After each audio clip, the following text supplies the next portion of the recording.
Alright, so today, guys, we're going to be checking out a video that was requested by Burger Durkin. It's the most requested video on the Discord right now. And that is exploring the SCP Foundation's The Old Man. So the Old Man is reacting to The Old Man. This is a little bit disturbing. The duality of this is kind of breaking my mind. In any case, though, I've seen a good amount of stuff from the Exploring series, and I like the way they present their lore. There have been some creators that I have been told to stay completely away from.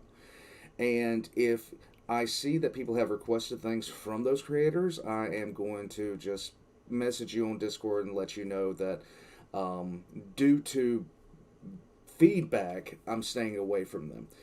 I don't react to certain Warhammer creators. I don't react to certain other types of creators just because, you know, various reasons. But in any case, this is going to be an exploration into a very strange looking figure. I'm looking at the thumbnail now, and I can tell you that, yeah, I don't think this is about me. In any case, here we go. I'm pretty sure it isn't about me, but hey. SCP-106. I look like this in the morning. The Old Man. Horror is a lot of things to a lot of people. For some, it's a parking lot at night, or a dark forest, or walking into a spider web. For others, it's clowns, or heights, or public speaking. For many, though, horror is simply something utterly horrific, which brings us to SCP-106. 106 is another classic SCP whose continued popularity has put it at the forefront of the SCP universe. Much like SCP-096, SCP-173, SCP-076, and others, 106 is another inhuman monster with no regard for human life that can't seem to be killed. Yay! Unlike many of those dangerous SCPs, however, 106 seems to take a certain amount of pleasure in torturing humans. Oh, that's always a good sign. Let's look at exactly how 106 is considered horrific, and a couple tales that might explain where it came from. Yay. SCP-106 is a humanoid resembling an elderly male undergoing advanced decomposition. It can scale any vertical surface and hang there indefinitely while waiting for prey. It is not exceptionally agile, so it relies more on ambush tactics, capable of staying motionless for days if necessary. One of 106's main anomalous properties is its ability to corrode all solid matter it touches, from plant matter to metal, and especially to living tissue. Oh, lovely. This effect will continue for 6 hours after 106 removes its touch. This corrosion appears as rusting, rotting, and cracking, and also causes a black, mucus-like substance to coat the object, similar to the substance covering 106 itself. 106's second main anomalous property is its ability to pass through solid matter, which leaves behind a patch of corrosive mucus. Nice. This ability seems to be connected to 106's capability of entering a pocket dimension, that is, a small alternative dimension created and controlled by 106. This pocket dimension seems to be comprised mostly of halls and rooms, and serves as a hunting ground for 106. And why? 106 can enter this pocket dimension by traveling into any surface, and can return from the dimension from any surface connected to the entry point, such as entering a wall and coming out the ceiling, or entering an interior wall and coming out the exterior. 106 combines these abilities to hunt prey, generally humans from 10 to 25 years old, and incapacitates them with a touch. Usually, it will damage major organs, muscle groups, tendons, or bones, leaving the individual injured, but alive. It will then pull the person into the pocket dimension, where it will likely continue to toy with it. As you can imagine, containment of 106 is a little tricky, as it can corrode anything it touches and walk through walls. It has been found that for some reason it has an aversion to lead, leading to the use of lead-lined steel in its containment unit. This containment unit is then surrounded by 40 layers of more lead-lined steel, each spaced apart from one another, and the entire thing is suspended off the ground. One thing I can appreciate about the SCP Foundation is, and the thing I can appreciate about a lot of the SCPs that I've heard about, these are so well thought out in terms of how they do their protection, like all their containment procedures and things like that. I love this kind of stuff. And it just keeps on getting, like, yeah, I'm just going to keep going on this because this, stuff like this, I mean, these are horror movie characters. A lot of them are horror movie characters that I really wish Hollywood would take notice of because I am not a fan of horror movies for one real reason. I watch them and I get frustrated with watching them after like 15 seconds because it's like, just don't do X. But something like this, if it decides it wants you and it can get you, it's going to get you. The secondary containment area consists of 16 spherical cells filled with different liquids and a randomized assembly of surfaces and supports. It seems that 106 becomes confused when faced with complex and/or random assemblies of structures. Good. Additionally, the secondary containment area is fitted with light systems capable of automatically flooding the area in extremely bright light, which 106 also has an aversion to. Although these measures don't completely contain 106, they have worked to cut down on the overall number of containment breaches. Oh, God. The entire containment area is under constant 24-hour human surveillance, and any corrosion effect seen within 200 meters of 106's containment cell is cause for alarm. 106 does tend to break containment fairly often, however, occasionally lying in feigned dormancy. Look, no, hell no. No, hell no. For months at a time, to lull staff into assumed security. After breaching containment, 106 will cause large amounts of corrosive damage to Foundation property, and abduct as many people as possible back to its pocket dimension. Upon a breach, Foundation staff will repair the containment area as quickly as possible, and then bring in a human in the 10 to 25 age bracket, typically a D class. No Once shit. ready, staff will injure the subject, usually by cutting the Achilles tendon or breaking the thigh bone, causing them to become immobilized. They will be placed in the containment cell, and their wails and screams will soon bring 106 back. If this does not occur, more trauma might need to be inflicted on the subject, Oh, come or multiple on. subjects might be brought in. Physical damage seems to have no effect on 106, of course, so containment is so far the Foundation's only solution. That's SCP-106 as presented in the main document, but its popularity has caused a number of tales to pop up related to it. The most popular of these is titled The Young Man, and offers a potential origin to 106. Okay. The story takes place during World War I, centered around a corporal named Lawrence. Lawrence was a soldier that followed orders and fought as a soldier should, but had trouble fitting in. Nobody liked Lawrence, not due to lack of trying, but due to Lawrence being wired differently than others. He was built He was different. quiet and still, kept to himself in the trenches, but everyone seemed to feel naturally uneasy around him. For the most part, Lawrence was utterly average, in height, weight, appearance, talent, and so on, but he did possess some small notable quirks. He tended to stare at people slightly longer than was acceptable, and would often mumble in his sleep, rambling about odd, unsettling things. Okay. One soldier heard him mumble the name of his daughter, followed by a muffled giggle, causing the soldier to move to another barracks. Oh, no. Lawrence and 14 others were sent across no man's land to the enemy trench to secure it after it had gone silent for several days. It was theorized by many that Lawrence was sent more to just get him away from most of the soldiers than due to his combat prowess. I have no doubt. Many seemed to hope that Lawrence would be killed in the process. That I've had no doubt During the either. following 3 days, as Lawrence and the other 14 were away, the rest of the soldiers in the trench began to discuss the odd man.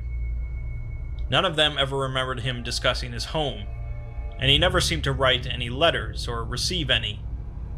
He would often mention his dreams, but overall seemed to lack any passion. Questions about Lawrence floated up to the higher commands, as no one was able to actually find his station orders, or really any paperwork whatsoever about him. He'd come with a reinforcement squad from France, but none of the other reinforcements had seen him before, as they were a group of a number of different squads brought together. Nearly every man who shared a bunkhouse with him had gotten trench foot, and he seemed to leave behind a musty and sickly sweet smell. That's bad. Whispers began to spread of Corporal Lawrence being a curse. Regardless, Lawrence and the other soldiers crossed no man's land and made it to the German trench, only to discover it empty and silent. The trench was completely devoid of life. Even insects and rodents were absent. They did discover a sticky slime that seemed to have pooled into every divot and crack. For SCP people, 106 would be considered Nurgle related as far as chaos is concerned. This is only getting better and better. Overall, the trench was in ruins, with nothing living or dead found, until one of the soldiers discovered the remnants of a human body. The flesh had somehow been smeared across the entire floor of a barracks, rotten bones sticking out at random angles. Nope. And the skull was resting on a bunk bed with 10 fingertip bones crammed into the eye sockets. Oh, what? More remains were soon found. A ring of hands with the fingers interlaced. 2 men in a tunnel with leathery skin, thin as mummies, covered in an oily black scum. Nope. The latrines were overflowing with excrement and organs, the surface dotted with thousands of eyeballs. By this point, many of the men were loudly discussing retreating from this nightmare. Yeah, get the fuck Corporal out. Lawrence was still rummaging around when he discovered a hole. It seemed to be the entrance to a natural cavern, and a private watched as Lawrence peered in before sliding in head first. The private rushed over to assist, but could see nothing in the inky blackness of the hole. He heard rustles of movement and the sound of liquid shifting, followed by a repulsive stench that sent the private retching. The rest of the soldiers came over, and soon Lawrence returned from the hole, pale and shivering, covered in a tarry black ooze. He began vomiting out more of the same black slime, shuddering and shaking constantly. Once he finally stopped, the soldiers grabbed him and quickly retreated from the trench, half dragging Lawrence with them. When they made it back to the other trench, they collapsed in a gasping, sobbing pile. The coherent ones were debriefed, and the strange sights were dismissed as battle fatigue and strange gas weapon tests. Lawrence said little of his time in the hole, saying that he fell into an underground pool, or buried latrine, struggled for a bit, and climbed out. He was told not to discuss the events, and oddly seemed in better spirits than he was before. That's a bad sign. Lawrence became more talkative, rambling about the joys of confined spaces, and of creation and destruction. A constant smile spread across his face, and the other soldiers wished for the old Corporal Lawrence to come back. Shit. One private told a friend that he had awoken one night to find Lawrence standing over him, his eyes gleaming. No. They found the private the next day, caught in some barbed wire. His intestines spread around him in every direction. Oh, God, that's not a good A few day. days later, a wasting sickness came upon the soldiers in the trench, eating their flesh like acid and causing it to become oozing and blackened. Many died from the sickness, and Lawrence was sent to a hospital, although he was later transferred to a mental ward after assaulting a nurse, resulting in her losing 3 fingers and the vision in her right eye.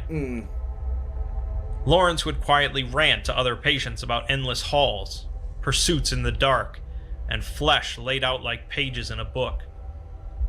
His behavior became increasingly unstable and unsettling, and would occasionally vanish entirely from the ward, only to return several hours later with no explanation. The strange wasting sickness that consumed his trench followed him wherever he went, and although numerous attempts were made to transfer Lawrence, no paperwork could ever be found about the man. One November night, however, Lawrence and 18 men disappeared between a 5-minute nurse rotation. The room reeked of rust, oil, mold, and sweet rot, with thick swaths of black ooze covering the floor, beds, and walls. A spiral of human teeth was found under a bed, with the total number accounting for every missing person except one. The corporal was never seen again after that, nor were the other patients, and the incident was forgotten amidst the countless horrors of war. Stories emerged, however, of strange deaths. I can tell you this, that picture is one of the most creepy pictures that I've ever seen in my life. Just 100%. That picture is the legit one of the most creepy things I've ever seen. Period. Disappearing men later found broken and twisted. Yeah. And of a strange dark figure stalking the towns of Europe. So, that's one possible explanation for where 106 came from. And even though part of the appeal of the SCP universe is the inherent mystery of the anomalies, some may appreciate a backstory. Even within this backstory, though, there are still some questions to be had, as it doesn't completely answer what happened to Corporal Lawrence. Was it some sort of singular alien entity that took over Lawrence and made him into 106? Or was it simply exposure to an unknown substance? And there could be potentially numerous 106s in existence. I didn't need to hear that. Like everything else, feel free to ignore this, or any other tale about 106, if it doesn't suit your fancy. Another potential explanation for 106 comes from the tale Until Death. I won't go into as much detail about this one, and really this tale is only effective if you're already familiar with SCP-3001. I'm not. Red Reality. The tale focuses on an older female researcher working late at night, alone in a Foundation facility. She hears a noise in the corner of the room. Okay, seriously, if I was working for the SCP Foundation, you wouldn't catch me alone, alright? You wouldn't catch me alone for nothing, alright? I'm not being by myself in this place, because to hell with that. I don't care if I'm in the same room as, like, 999. You're not catching me alone, because I know what we keep here. To hell with that. And gets up to inspect it, when suddenly the lights go out, leaving her in darkness. She turns on her phone's flashlight and looks back at her desk to find a bloody human kidney resting on her papers. Well, that's a hello. The noise she heard becomes thicker somehow, and she sees a black smear across a wall, the paint and plaster corroding away. She walked towards the wall, and a hand shot out and grabbed her arm, the black slime melting through her lab coat. SCP-106 emerges from the wall, decrepit and rotten, and begins walking towards her, grinning. Black foulness dripped off of him, and the researcher ran out of the lab towards the night guard. As she met up with him, 106 came into sight, still following her.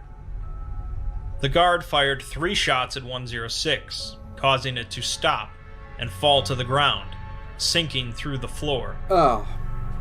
It's revealed that this is the first ever sighting of 106, and they have no idea what they've just witnessed. 106 appeared through the ceiling above the guard, dripping acid on his face, and proceeded to messily kill the man. The researcher had twisted her ankle and slowly limped away into the guard station. As she entered, however, she fell into the melting floor, her skin burning away due to the black ooze. She fully descended into the blackness, and she stopped feeling any pain. She was in a room she didn't recognize, and saw a dilapidated hallway in front of her, realizing that she was in some sort of alternate dimension. Optimistic that she could find a way out, she limped around, eventually opening a door and walking into her old apartment. Really? Okay. Since this building had apparently been torn down 20 years ago, she was quite confused. Everything seemed to be in place as it was, but when she went to open a closet, a pile of dismembered corpses fell out on top of her. After flailing... I guess she has skeletons in her closet. Yeah! Okay, I'm an idiot. Yelling and gagging, she got out of the mess and recognized one of the faces as the night guards. Oh. 106 emerged from the back of the closet, and she began running again, now realizing that this was some sort of twisted version of the facility she worked in. She made her way back to the guard room where she had first entered this dimension, hoping that there was a similar way out, as 106 continued to chase her. Just barely, she makes it into the guard room and sinks through the same floor, re-emerging in the real facility. She hits the alarm button, but 106 is stopped right behind her. She realizes that this entity has taken the night guard's throat and put it into its own throat, causing a growling sound. The growling sound builds in intensity, becoming a word: red. This is followed by 2 more words, which are both Anna. The realization slammed into her, and 106 took 2 steps towards her, holding up its hand where the ring had been. She was frozen, unable to move or think, and 106 finally reached out to touch her cheek. The flesh began dripping from her face, and 106 leaned in to kiss her, melting and fusing her face to his. Oh, no! She screamed, but it was useless as her tongue had also melted, and her throat was filled with molten muscle. The two sunk through the floor together, locked in a final embrace. This tale is both a backstory to SCP-106, as well as an epilogue to SCP-3001, showing that Robert Scranton did manage to make it out of the Red reality, but no longer as a human. If I can speak personally, although I acknowledge the creativeness of the tale, I don't particularly care for it as an ending to Scranton's story. There are plenty that disagree with me, of course, and it's a popular alternative backstory for 106. Whatever you care to think of 106's origins, the Old Man is certainly one of the more horrific entities on the SCP Wiki, at least as far as body horror is concerned. It's not everyone's favorite, and of course shows some of the signs of an early SCP, but we can all agree we'd rather not meet him in a dark alley.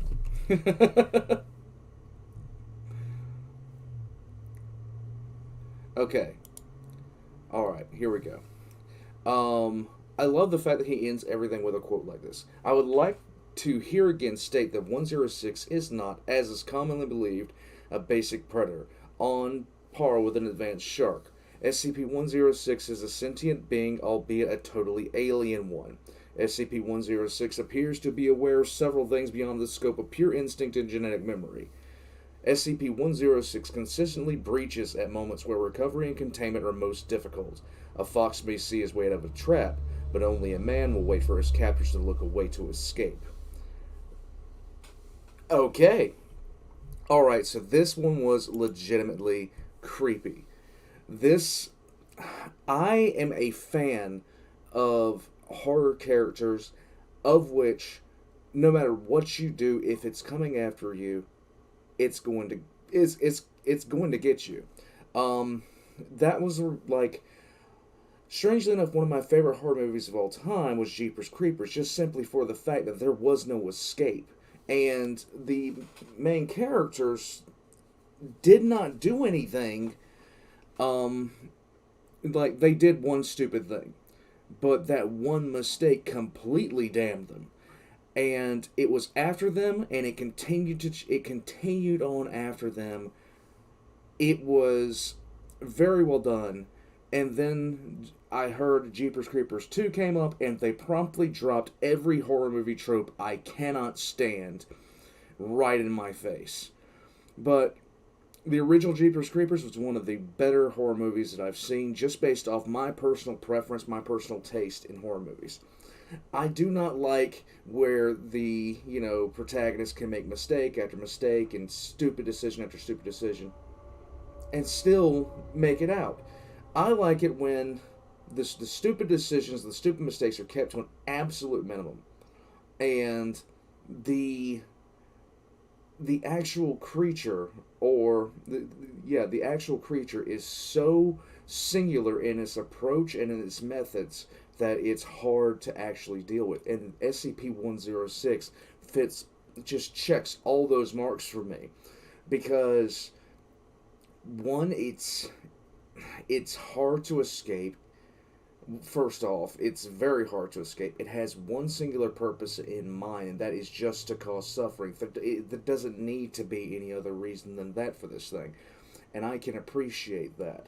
And in a horror setting, I can really, really appreciate that. So this was one that out of the ones that I've seen so far, the ones that have really, really stuck with me is, of course, 999, because 999 is a good boy. And there is, of course, Dr. Bright and 5000. This one is going to be one of those that sticks with me. And, of course, The Flesh That Hates stuck with me as well, because it's equally as creepy, but just in another fashion. This is going to be one of those that sticks with me, because this checks every single thing that I would love to see in a modern horror movie, but I just don't get to see. It reminds me of an 80s horror movie villain. And though that was a really good time to watch and stuff, as far as that goes, just because of how absolutely inescapable your fate was if you pissed off the wrong entity, or came across the wrong entity, or smelled a certain way. In any case, this is a really good recommendation. It's a really good creator. And I'm going to be putting all their links in the description down below. This is the Exploring series, so I'm going to put every bit one of their links down below, as well as my own. If you'd like to request something to completely disturb me, or something to make me laugh, just pop into the Discord, drop something to request for reaction channel, and I'll get to it before the heat death of the universe. As far as everything else, like and subscribe if you guys haven't already. Leave a comment down below. It helps me with the algorithm, keeps the channel going, everything else like that. And if you'd like to support the channel, I have a Patreon down below. But, yeah, this was one of those creatures that I am going to enjoy further references to. In any case, I'll catch you guys next time, and I hope you guys have a good day if I don't see you again before then. And I didn't hit the right button. I screw this up so much.